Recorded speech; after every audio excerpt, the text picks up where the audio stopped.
All right, welcome. Today we're digging into a super important question in cybersecurity. How does one little stolen password spiral into a total network disaster? We're going to explore the hidden trails attackers use and how a company called BeyondTrust is trying to shut them down for good. You know, this is the kind of thing that keeps security pros tossing and turning all night. Picture this. Some attacker nabs one person's password, maybe from a basic phishing email. Seems like no big deal, right? But then, bam, a few hours later, they own the whole network. How in the world does that happen? Well, I can tell you, it's definitely not magic. The secret is, they follow these hidden trails that are lurking inside almost every company. We're talking about these weird, overlooked connections between accounts, permissions that someone forgot to revoke. All this stuff creates these invisible superhighways for attackers. And that's what BeyondTrust has a name for: paths to privilege. Okay, so let's break down this core problem. Because really, it's not just about who has access. The real danger is how all that access can be linked together. Think of a path to privilege like a line of dominoes just waiting to be tipped over. So an attacker knocks over the first one. They compromise a regular user. That user happens to have access to a certain server. Whoops, that server has a little mistake in its setup, a misconfiguration. That lets the attacker get to a service account. And guess what? That service account, it turns out, is a full-blown domain administrator. See? Each step is a bigger and bigger win for them. It's a chain that leads them right to your most sensitive data. So if the bad guys are cruising down these secret highways, just building bigger walls around the treasure chest at the end, that's not going to cut it. The real solution has to be about finding those highways and, tearing them up completely. And this right here, this quote, really nails their whole philosophy. It's not just about playing defense anymore. It's about going on offense. It's a huge mental shift from just, managing who has what password to actively hunting down and destroying the exact routes an attacker would take. Okay, so how do they actually do that? It sounds good, but what's the plan? Well, it all comes down to their platform, which is packed with a few core tools. The best way to think about it is like a detective's toolkit, right? Each tool has a very specific job for cracking the case. All right, first up in the toolkit is the big one, Privileged Access Management, or just PAM. And if those attack paths are the roads, then all your privileged credentials, your admin passwords, API keys, all that good stuff, those are the keys to the cars. And PAM, well, its whole job is to lock up those keys so no one can steal the car. So how does PAM do it? How does it lock everything up? Well, for starters, it shoves all your most important passwords and secrets into a super secure digital vault. But it gets way cooler than that. It automatically changes the passwords all the time. So even if a hacker did steal one, it would be totally useless a few minutes later.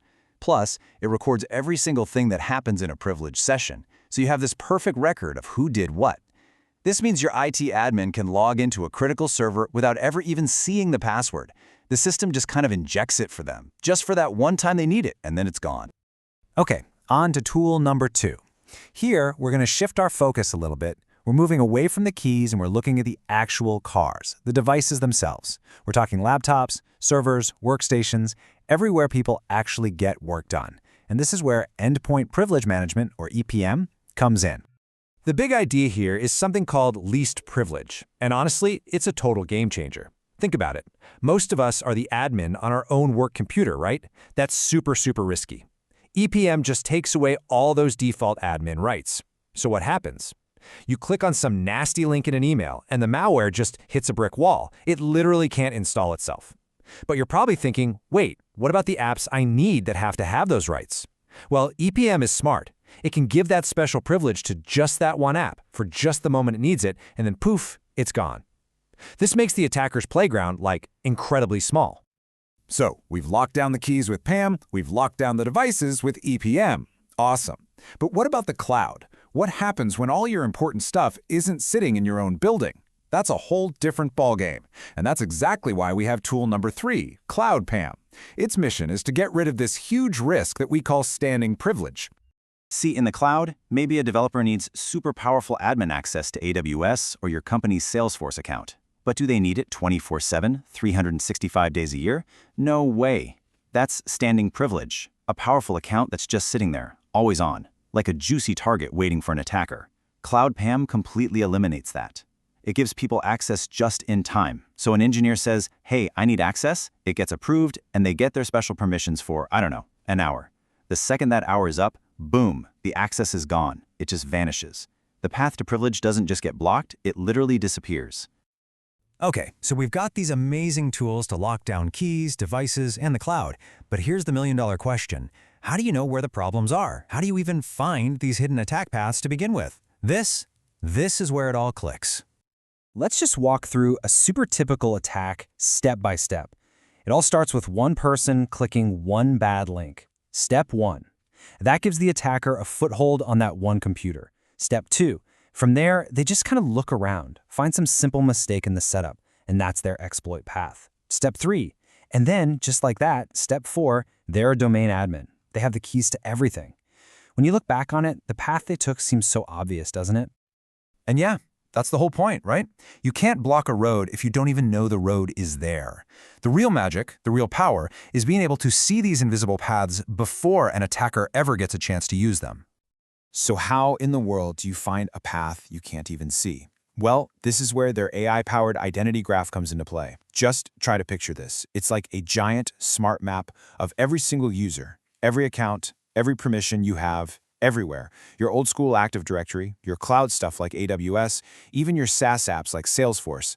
And then this AI starts analyzing this massive, tangled web of connections. It's actively looking for those sneaky admin paths and those really dangerous combinations of permissions that a hacker would just love to find. And what it spits out is an identity's true privilege. It's not just what permissions someone has on a checklist. It's what they could actually do, the total control they could get if they followed all these hidden paths.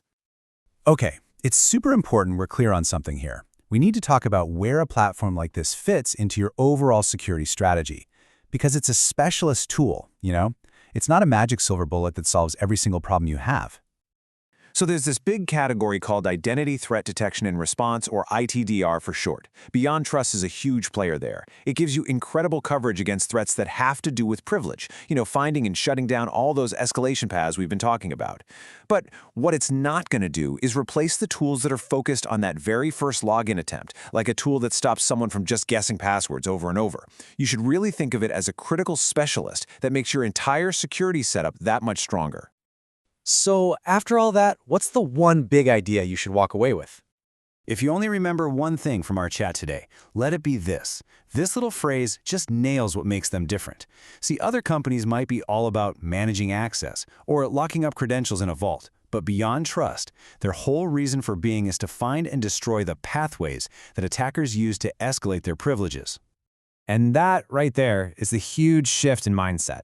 Just managing permissions, that's reactive. You're waiting for something to happen. But getting rid of the attack paths themselves, that's proactive. It's the difference between posting guards at the castle and just removing all the roads that lead to it. So, I'll just leave you with this one final question to think about for your own setup. Are your security tools just playing the role of a gatekeeper, just checking IDs at the door? Or are they out there, actively hunting for and demolishing those hidden highways that can turn one tiny little breach into an absolute disaster? It's a really important question to ask. Thanks for tuning in.